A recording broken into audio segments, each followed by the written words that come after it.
안녕하세요. 오랜만에 인사드립니다. 문쌤입니다. 제가 영상 올린 지 진짜 꽤 오랜만에 다시 좀 찍게 되는데요. 어제 상담했던 케이스 하나만 좀 들려드릴게요. 이제 32살 여성분을 만났는데 부동산을 이제 아파트를 샀어요. 수입이 많은 분은 아니었는데 이제 전세로 살던 LH 아파트에서 특별하게 분양 전환되는 건이 있어서 그거를 대출을 받아가지고 집을 샀거든요. 근데 그게 집값이 올랐어요. 작년에 또 타이밍 좋을 때 잘 집을 산 게 그게 운이죠, 사실은. 그렇게 해서 집을 샀는데 본인이 이제 수입이 많지 않거든요. 많지 않은 상황에서 이제 집을 사니까 이번 달부터 뭐가 나갔냐면 대출 원금과 이자가 나갔고, 또 이분이 아직 34세가 안 되다 보니까 지난 2월 달에 청년 희망 적금을 최대 50만 원씩 할 수 있잖아요. 그 50만 원씩을 최대로 불입을 한 거예요. 그러다 보니까 월 수입은 한 달에 200만 원 좀 넘는데, 기존에는 어차피 혼자니까 번 걸로 다 쓰는 분이었어요. 거의 썼는데 이제는 혼자 사는 이 시간이 길어지다 보니까 내 준비는 내가 스스로 좀 해야 되겠다라는 생각도 좀 하게 됐고, 특히나 이제 집을 사면서 대출이자가 월에 한 50만 원 나가고, 그리고 청년 희망 적금을 50만 원 드니까 갑자기 월에 100만 원 나간 거잖아요. 이제 그러니까 부담된 거죠. 뭐 집값은 올라 좋긴 한데 100만 원 오르니까 부담이 됐고, 거기다가 요새 주변 분들 보면 다 투자를 하니까 나도 저축보다는 투자해야 되겠다라고 해서 주식에다가 계속 돈을 좀 넣고 있는 상황이었고, 대충 어떤 느낌인지 아시겠죠? 이제 제가 많이 보는 케이스인데, 그래서 모아놓은 돈에서 이제 까먹으면서 저축을 하거나 대출을 상환하는 구조로 가는데, 이분은 보니까 수입이 많지 않다 그랬잖아요. 이제 200만 원 정도 되는 상황에서 기존에는 쓰고 싶은 걸 다 쓰면서 살았대요. 이제 그러다 보니까 마이너스가 생기는 거를 회사에서 저리로 연계된 은행을 통해서 마이너스 통장을 썼던 거죠.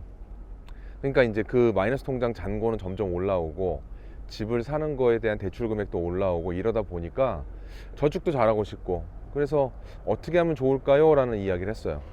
제가 무슨 이야기를 했냐면 뭐 여러 가지 얘기를 길게 나누고 설득도 하곤 했는데, 결론적으로는 청년 희망 적금 해지하자. 근데 이런 얘기 하면은 사실은 돈에 좀 예민하고 관심이 많은 분들은 말도 안 되는 소리라고 그 좋은 걸 왜 깨냐, 이제 이런 얘기를 하는데, 이분은 오히려 되게 담담하게 좋은 생각인 것 같다는 얘기를 하더라고요. 이게 왜 그러냐면, 많은 분들, 대부분 제가 볼 때 좀 재테크나 자산 관리에 관심 있고 하는 분들은요, 오히려 상품의 내용에 대해 관심이 많아요. 내용에 대해 관심이 많아서 이게 이자 많이 준다, 금리 좋다라고 하면 막 연차 쓰고 갑니다. 사실은 그러니까 좋죠. 좋은데 여러 가지 정황보다는 그 상품의 내용만 보고 가는데, 제가 청년 희망 적금을 깨자라고 했던 이유가 뭐냐면, 저는 이분이 지출 관리나 이런 것들을 좀 잘 해나가기 위해서는 좀 뭔가의 전환점이 좀 필요하다고 본 거예요. 그 전환점을 저는 뭐로 생각했냐면, 마이너스 통장을 일단 갚는 거. 마이너스 통장을 갚는 게 뭐 이자가 예를 들어 정부 지원까지 해가지고 2년 동안에 뭐 10% 이자를 준다라고 보통 이야기 하잖아요.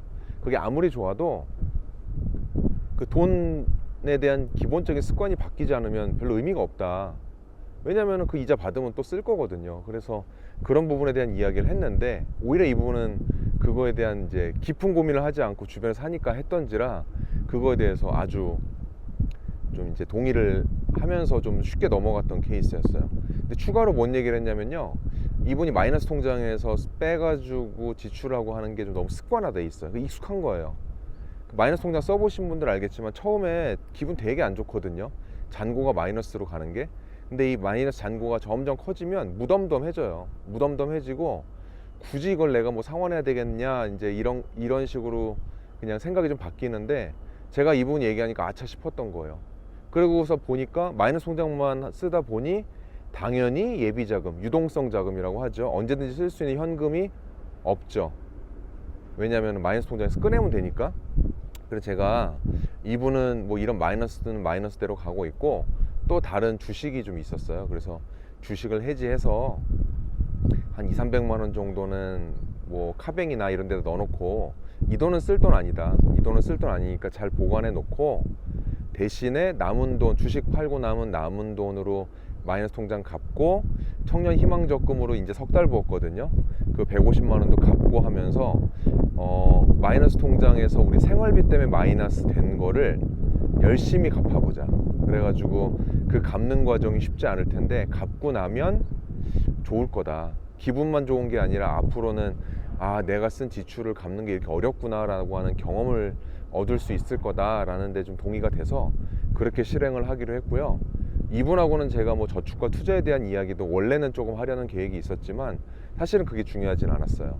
그래서 마이너스 통장을 갚아 나가면서 거기서 만지지도 못하고 나가는 마이너스 통장에 대한 이자나 이런 것들이 줄어드는 것도 좀 같이 공부를 할 거고요. 이런 것들이 1년, 2년 지나면은 제가 볼 때 마이너스 통장 잘 해결될 거라고 보거든요. 그 시점이 왔을 때 다음 단계로 더 좋은 그림을 만들어 가기로 했습니다. 네, 짧은 상담이긴 했는데 그분이 또 도움이 된다는 얘기 하니까 제가 기분이 너무 좋았고, 저축관리, 투자관리 하기 전에 이 부채 상환에 대한 부분 먼저 잘 해결하셔서 원하는 재무 목표 잘 완성해 가셨으면 좋겠습니다. 네, 오늘 영상은 이렇게 마치고요. 제가 다음번에 또 도움이 되는 영상으로 다시 한번 찾아오겠습니다. 감사합니다.